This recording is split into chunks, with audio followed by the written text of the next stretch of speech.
Is there anyone that has a question, a vragie? We can minister and share and things, but maybe there's somebody that's sitting here, maybe not this meeting. Take the break now, have a tea or whatever. And if you have something on your heart, and you want some input or ask the Lord to help you with it, the brethren are here. We can try and support and help you with that. But please have a liberty to bring what's on your heart, a question or some clarity you are looking for. Because it's good to have the inputs of the word, for sure. It gives direction. But sometimes we just need to talk also to understand what is in the heart of the Lord. And maybe we are here together, as we heard, through that gift this morning. Aren't we here to support one another? Wasn't that the relationship Naomi and Ruth had? And it's a very, very blessed principle that came from that gift this morning. So where are we going this morning? Well, there's so many principles in the book of Genesis, right from the very first chapter throughout the book of Genesis. I doubt it very much that we will get to everything in one day. It's definitely not going to be possible. But there's no reason why individually sisters can go and search the word for themselves. Allow the Lord to encourage you.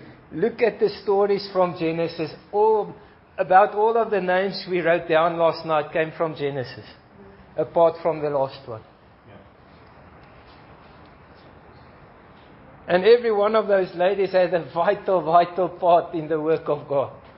And as we stated, they all started from a place of barrenness.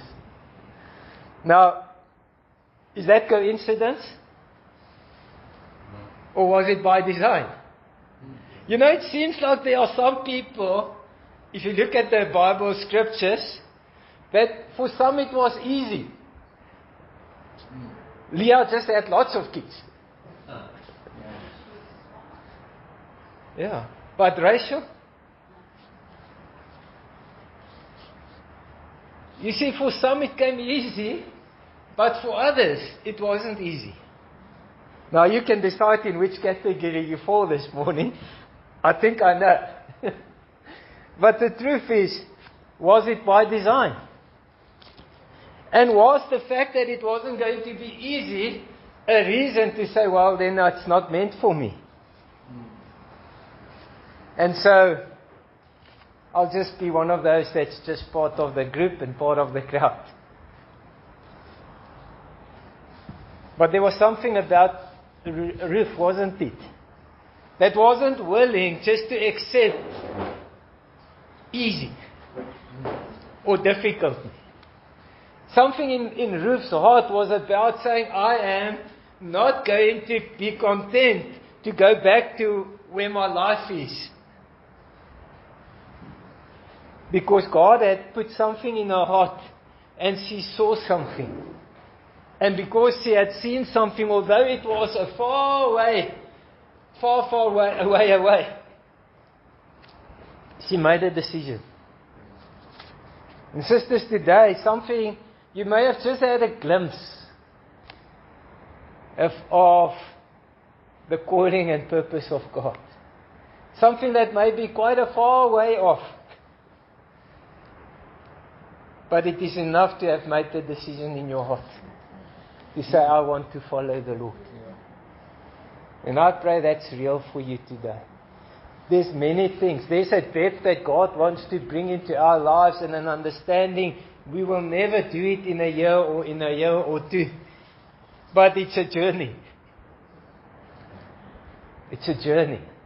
It's a journey of exploring, of finding, of touching, of handling, of revelation. Wherein we are formed and shaped into that vessel that is fit for the Master's use. And that's your life.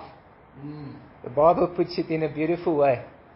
As the clay is in the hand of the potter, so are you in my hand. Can you see yourself like that today? saying, Lord, I don't really know what to do. I don't know what the future holds. I don't know really where I fit in.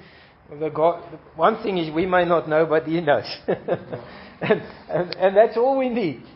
Because if I just surrender my life and I become part of this great calling and work, and we'll talk a little bit of the body of Christ. Because it's a vital part of this purpose and plan and vision of God. And what do I have to be part of? What is in His heart for me? But I'm going ahead of what He's been saying to us. So we started off with this understanding of barrenness.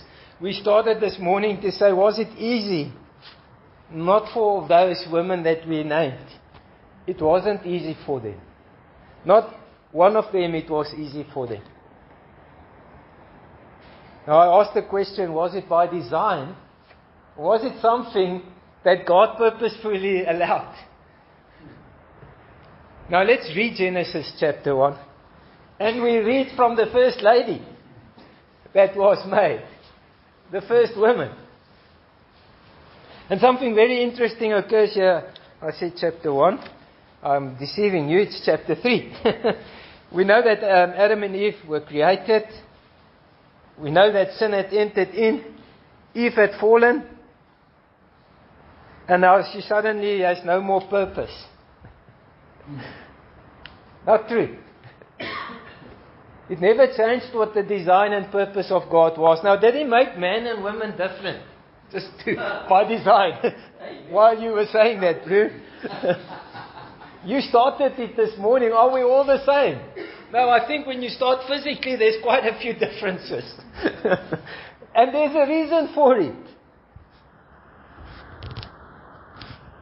So what was different from the women compared to from the man's side?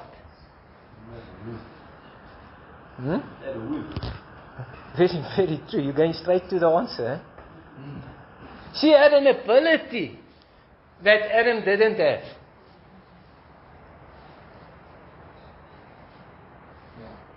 And the ability is to receive, to conceive, and to bring forth. That's a very, very, very critical principle. Because whatever she was going to receive was going to be what was going to be the fruit that was going to be born. So if she received corruptible seed, what was going to be produced was corruption. If she was going to receive incorruptible seed, what was going to be produced was going to. So a womb was given to her for this purpose and calling of God.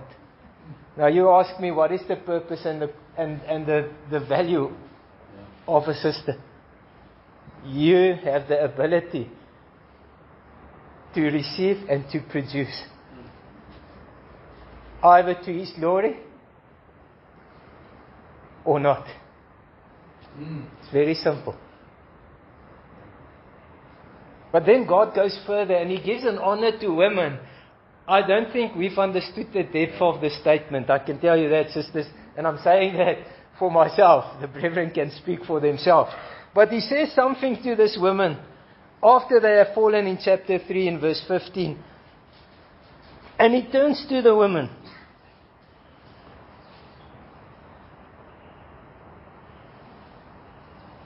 And He says to her, I will put enmity between you and the woman. He's speaking to Satan. Now He's not talking to Adam yet. And He's bringing something very interesting in. We're speaking of barrenness, still in that context. God says, I will cause an Afrikaans vijandskap. You're at war, sisters.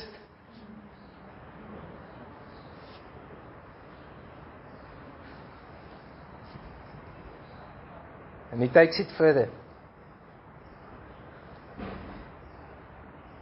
And between your seed and her seed. So this woman has a seed. that was going to come forth from her own body, from her own womb. And what was going to come forth from her womb was going to be that which will bruise the head of Satan. What will come forth from his seed was going to bite the heel of what was going to come forth from her womb. It's very interesting. A very, very amazing principle. So in two cases, there's the seed of the wicked one, and there's the seed of the woman. He makes it very personal. We know, biblically speaking, this was a prophetical scripture about the birth of Christ. But I don't believe it stopped there, because it's an ongoing principle. So that the woman has this ability to receive, and from what she has received, produce a seed that will destroy the wicked one. What will that be? Godly sons.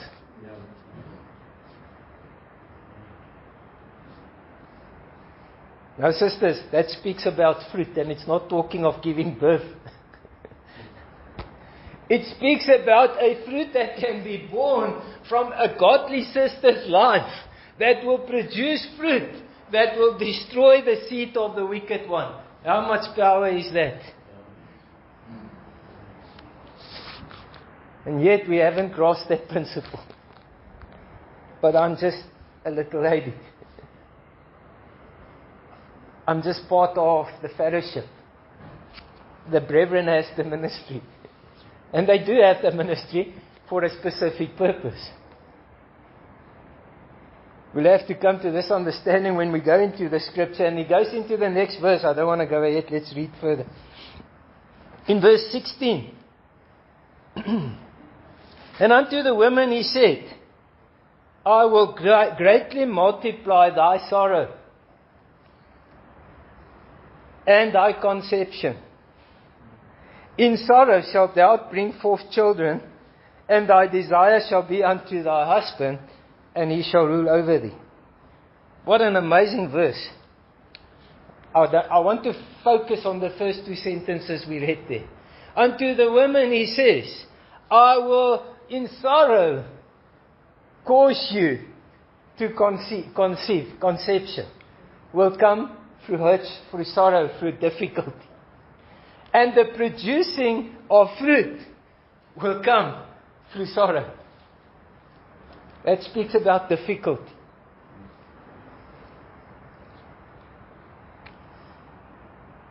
Just in that statement, we see how the Lord says it's not something that comes easy. I know this is a lot referred to the natural birth and everything that goes with it. But folks, I really believe there's this principle here, a spiritual principle that God is bringing us to. So naturally, spiritually, the producing and the bringing forth of this seed that will destroy the wicked one, it's going to come with sorrow. It's going to come difficult. Now the question is, are you up for it? Am I willing to put my life and say, Lord, I don't know if I can do this. You're right, we can't. None of us can. I loved when we started this morning and what you asked there, what was her name? You know, sisters, it's not about having a name. Yeah. It doesn't matter if I have no name. As long as what is born from my life is giving glory to Jesus, it's all that matters. I don't have to have a title and a name. That's the role and that's the function of a woman. She will be about doing things, and that's why Paul, when he looks upon these sisters, he commends them. Because they had been such a vital support to him. They have done more for him than what brethren were doing. They were more faithful probably to him. And when he looks upon them, he commends them and he writes special encouragement to them and instructs the church to honor those women because they had value to him. They were not about bringing the seed of corruption, giving their wombs to bear forth, speaking about what comes from my heart, what I give my life to. They were not interested in using that to bring forth corruption. They were there to receive the incorruptible seed. And folk, the sowers of the incorruptible seed is the gift ministries of Christ. And when that's the function we have in the Church of Jesus Christ. And he says, until we all come to the fullness. And folk, as we look at this principle, as sisters, the principle ordained by God is to receive the incorruptible word sown into the womb of my heart, allowing it for conception to take place, and through hardship and sorrows and challenges and difficulties, make sure that that incorruptible child, if I can put it like that, is born from my life, and the work of God is blessed and it prospers. I tell you what, if we want to see the work and the love that we have for the truth of God's word prosper and see souls coming to glory, it will not happen without sisters. If we're waiting for brethren to make the work grow, we've missed it, folk. I'm not nailing the brethren, there's a critical role, but I think that we've come to a place in life, and I'm not going into the feminist movement. I believe that's not from the Lord. With all due respect. I believe there's an honor and a place and a purpose for women called to by God. And I don't need to live up to anything else than that. That's what He has called me to. And there's a place for men, not to be bosses, to be servants. And so either way, both have been deceived. To think I'm somewhat. And when he reads this verse, and I have to clarify that, when he speaks about it, he will rule over her, was from this understanding that he will be a covering, he will be providing input into her life. It doesn't mean that he takes over her life. It means she's got a life before the Lord that she has to live. Her desire will be for her husband. But folk, what a wonderful thing that is. When that desire is to see the incorruptible seed engrafted and planted by that ministries, because she has become one with that and the vision and the calling of God. And when we look at these statements, it was with this sorrow and having that understanding, going to those names we wrote down last night. What an incredible thing. Not one of them, Sarah, who first started off being Sarai. There's a very deep meaning in that. At that point in time, she was still able to perhaps bear children if possible. The same with Abraham. But God did something with both of them. Both of them received a changed name. And both of them received a changed name because according to the natural abilities, it has come to an end. This was going to be something that God had done. Folk, it's like being born again. Where I used to live for myself and I can produce and I can do things. But there comes a time when we realize I can do nothing. And it doesn't mean I don't do anything. But I've understood this understanding. I've come to this understanding that unless the Lord uses and works through me and I become a womb that can receive and can produce, not the natural, then I will be barren forever. You know, I'm talking as a man, but there was something designed in women to want to produce and to bring forth. It was ordained by God.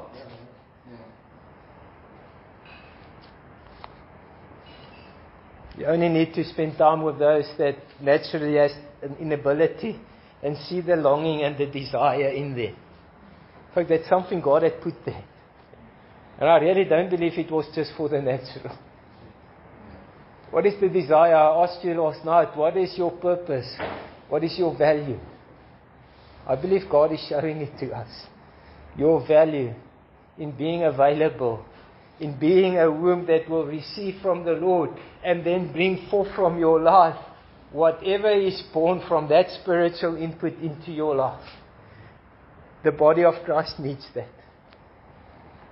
Your fellowship, your home, your husband, your community needs that. It's a lost world out there.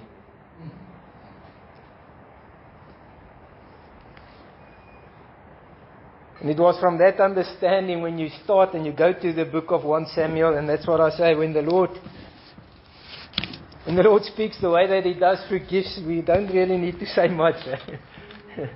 The story of Hannah.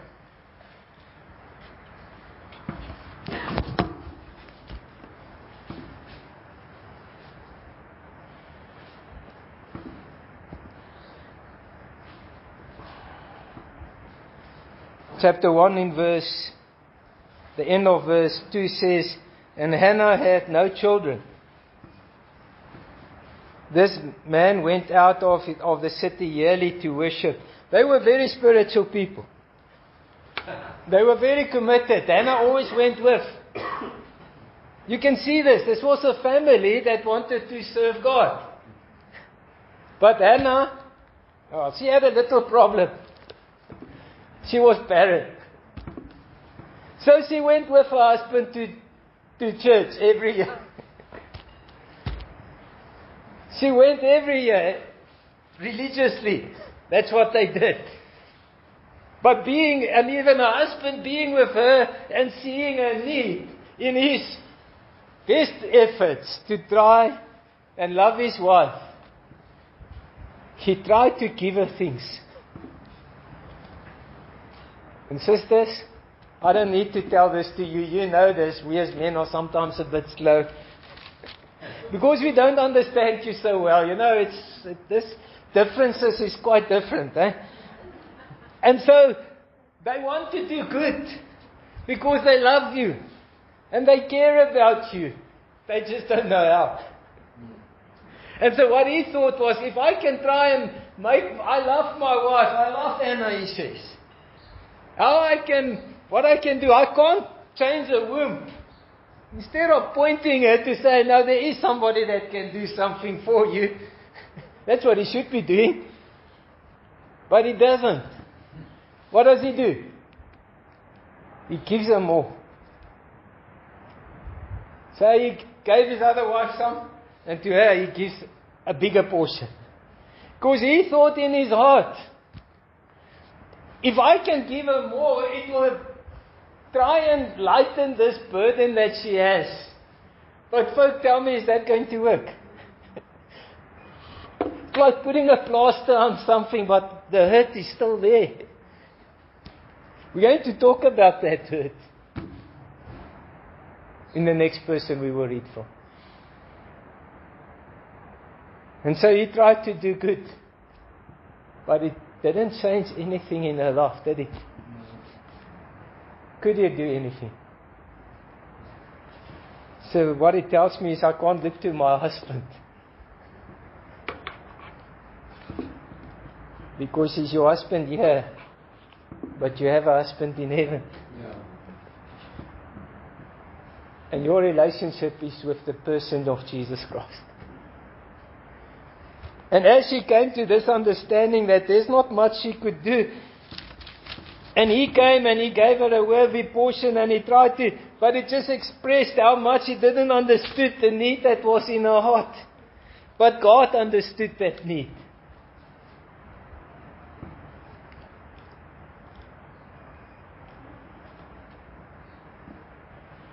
It just confirms it. I want to read verse 5 before we go further. But unto Hannah he gave a worthy portion, for he loved Hannah. But the Lord had shut up her womb. Yeah, but that's cruel. No, it wasn't cruel. God wanted something from her, but she needed to desire it. It didn't need to come easy. That's the principle. There was sorrow there. It required of her to draw near to the Lord and wrestle with Him, with a desire in her heart, because she needed something from the Lord. And sisters, the Bible says this, you will not turn one away. You see, this other wife, that was his problem. Yeah. If there is time, we can talk about this two principle, because there's a lot to be said about it. Although I know we won't get on today.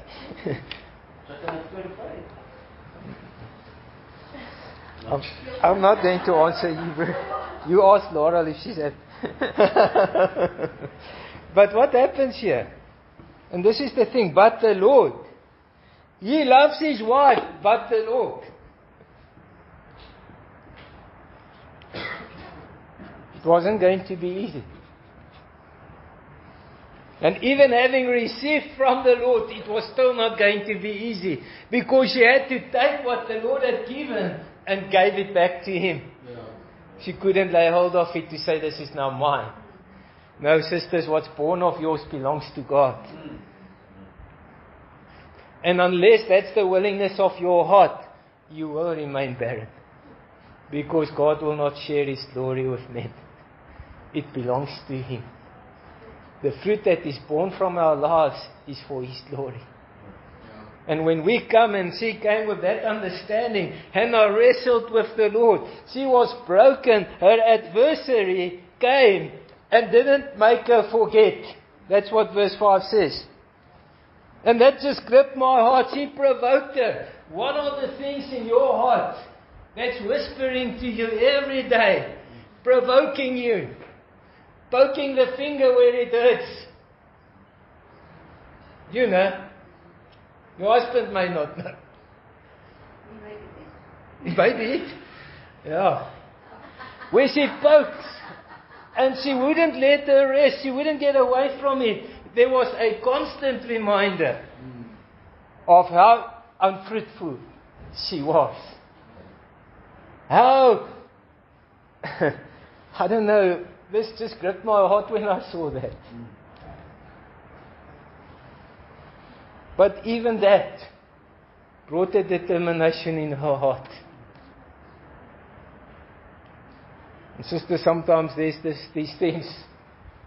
Her constantly provokes, constantly points out, but you, what can you do? You're just a woman. What can you do? You're always failing in this, or you're always doing this. Provoking for you. What are the provocation in? For you not to produce the fruit that will destroy. For you not to come and to say, Lord, here I am. Please allow this barrenness from my life to be taken away. Lord, bring a change in me spiritually that will bring me into a place where I can be a woman for you. A woman that you can use for your glory. Naomi had to walk with Ruth. Had to encourage her. Naomi had to make, Ruth had to make the decision to say, your people will be my people. There was a forsaking and a leaving of what naturally she had held to, for that spiritual blessing to become hers. At the end, the ultimate was for her to marry. Isn't that the purpose? When we look at the story, it says here that Hannah and all the family was there. They sat around the table. They were eating and they were having whatever they were doing. It's like life goes on. They were doing this every year. But, you know, there comes a time when you say in your heart, sisters, Lord, I can't. Jesus needs to come forth from my life. I need to be a mother in the calling of God.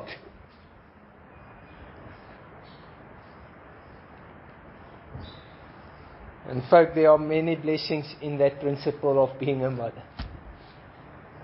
Where a sister becomes, having been established, having received the incorruptible word, to be established upon it, to allow that word to bring forth into your life, and you start encouraging others. What is the purpose of sisters?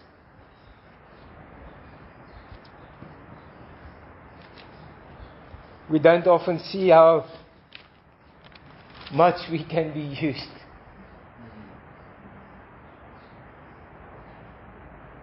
Talking to someone along the road, encouraging them, and the response comes and says, "Sure, but that's very encouraging. No, I'm wonderful. It was lovely just speaking to you." But sister, to go beyond. Go beyond to a place where you can see, but you know what? There's an opportunity here. Would you like to invite some friends, and I will bring somebody to come and share the word? But we stop there. We don't see the value of how much more we can actually be part. Allowing for the word of God to go out and to be sown. Creating at the place. Lydia was one of those ladies. She was faithful. She had a desire for the Lord. The Lord saw that. And you know what? She met not by chance. God brought the brethren. They sat on the banks outside because it was a prayer afternoon. And they happened to sit very clear near to them, and they started chatting. And you know what she did? She brought those brethren to her home. And when they received the incorruptible seed of the word, that whole family became born again. And you know what the family became? It became a church. Started from a woman. That's an example of barrenness being taken away from my life, because I've become fruitful. You see, folk, how the work works. Born from a willing heart. And allowing the Lord to open my understanding to see how I can make a difference. The Lord doesn't ask you to be the apostle. But you know what? Without Lydia's house, the apostle wouldn't have that work. I'm telling you, scripture.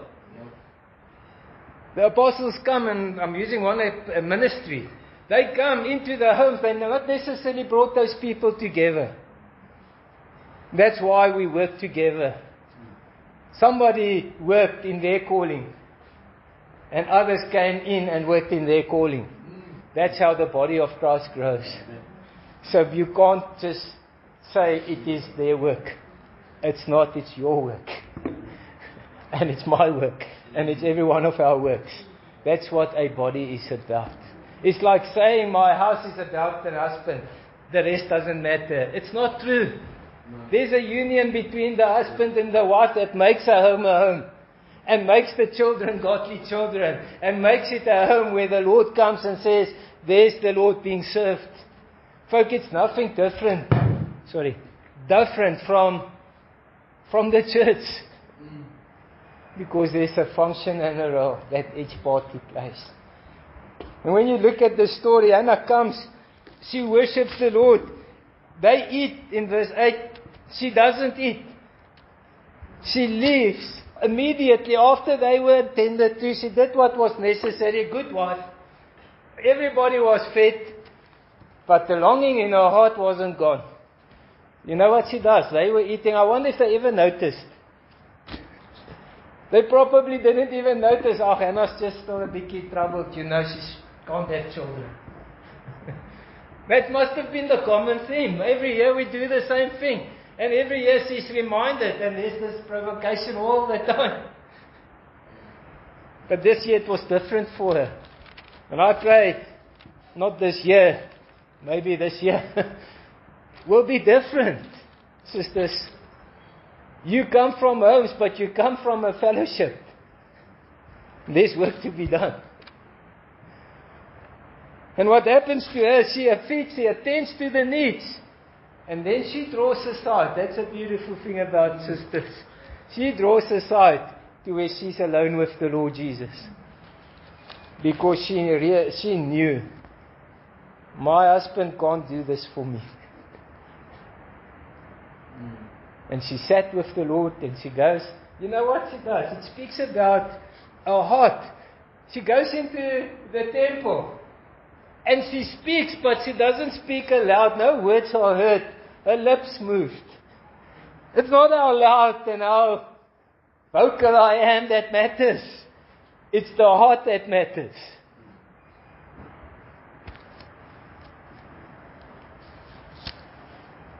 And as she came into the presence of the Lord, the Bible says she wept bitterly.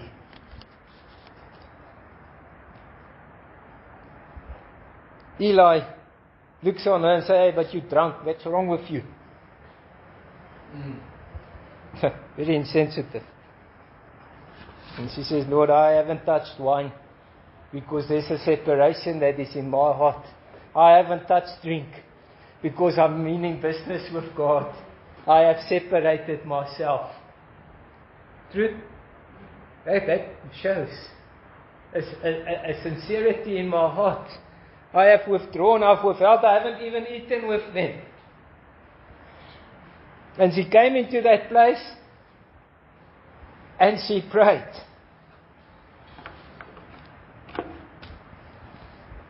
And then Eli says to her, well, may the Lord grant to you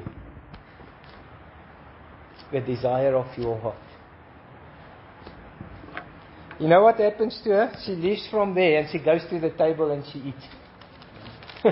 Very interesting. That's verse 16. What, 18? What is it? 18. Why? Because something had changed in her heart. And then an amazing thing happens. I want to summarize this because I want to get to the next step. How much time have we got left? 10 minutes, 15 minutes. Oh, okay. So let's go. And then she withdraws herself. And the next year they say, no, we're going back, going to worship the Lord. You know what she says? I'm not coming with you. Because this child that God had given me must be weaned. And then I will take him and I will come up. And where did she bring that child to? The fruit that was born was brought to the house of God.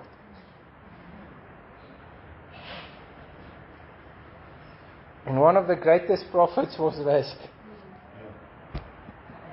through a woman that was barren.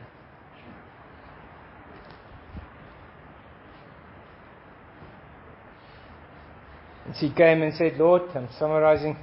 Read it, please. We don't have the time now. Lord, I'm bringing to you. I'm lending to you what you've given to me. You will be mine forever, but I will lend him to you. It's a beautiful verse. Sisters, what the Lord had given you, will you lend it to him?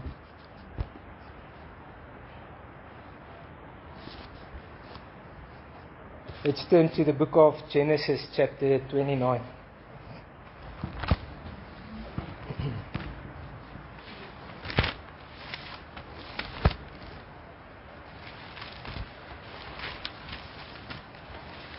Just a very interesting verse, and let me just quickly go there.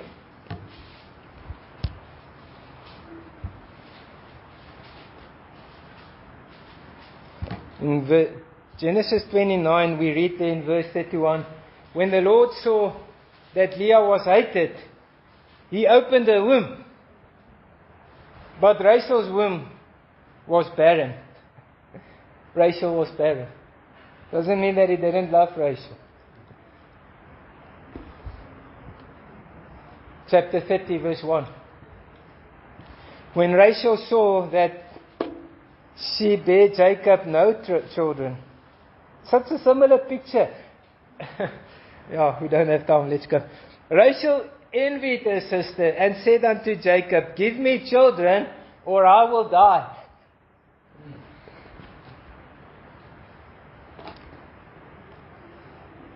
I don't know what Jacob could do. Just this, spoken, I'm reading it. Sisters, your husband can't help you. Jacob's anger was kindled against Rachel. And he said, Am I God? Am I in God's stead? Am I God?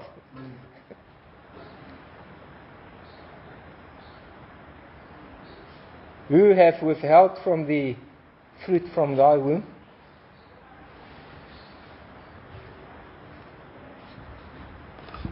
Can I change your barrenness?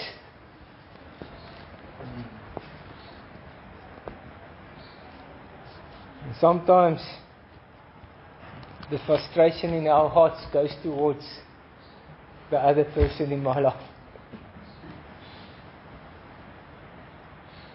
Sisters, the truth of the scripture is that it's only the Lord that allowed a womb to be locked to also unlock it. He has the key. You want that to be unlocked? Don't go to your husband.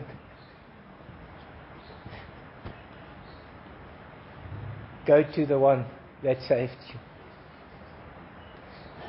When He ministers into your heart,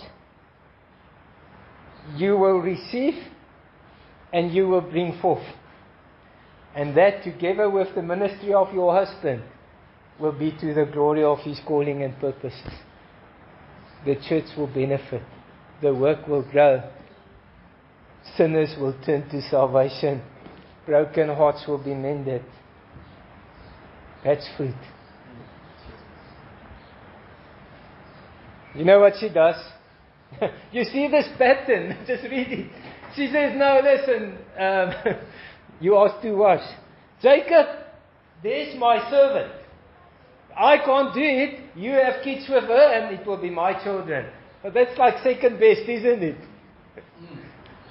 Sisters, what have you done in your life applying the same principle? I can't. But I've tried other ways. And that has been alright. It's become my escape. So that the confrontation and the accusations and all the things that's pointing into my heart, I can now also say, but I have children. Aangename kinders. You see, it won't work, will it? You know, Abraham did the same thing with Sarah. He says to her, take Hagar. And he listens to her and he takes Hagar. And then he says, no, you've missed something. That's not the fruit.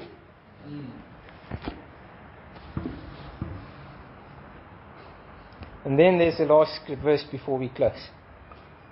Verse 22, listen to this. Something has happened from verse 1 to verse 21.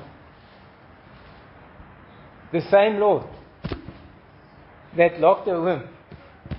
In verse 22 says, and God remembered Rachel. And He had hearkened to her. You know, folk, what was He listening to?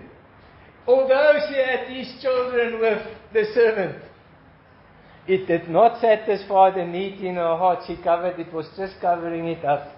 It was just putting a plaster over it. And so she was weeping. And she was crying. And she was seeking the face, because it's just not the same. And then a beautiful thing happens. And she conceived. And she bore a son. And said, God hath taken away my reproach. God hath taken away my barrenness. And you know what she calls the son? Joseph.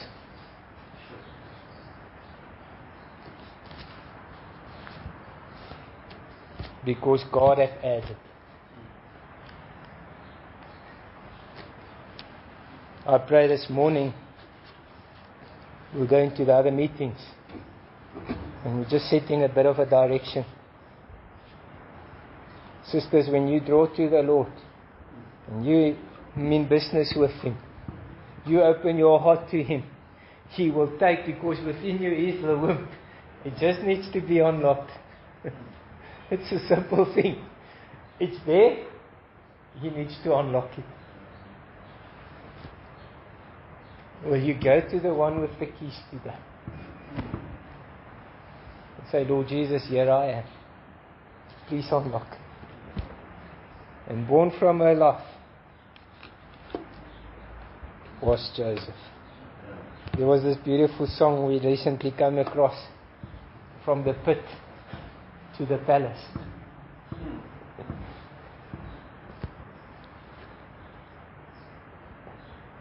I pray that's real for you today.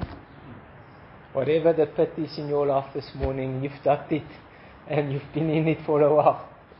And you've been discouraged and you've wrestled and you've felt so empty, so useless. Oh, the son Joseph was there. And God raised him from that hole into the house in the palace of God. He did that with Esther, and He did it with so many others. And if He has done it for those, He's willing to do it for you as well this morning. Just come. Approach Him. Wrestle with Him. Seek His face. The fruit will be born. Amen.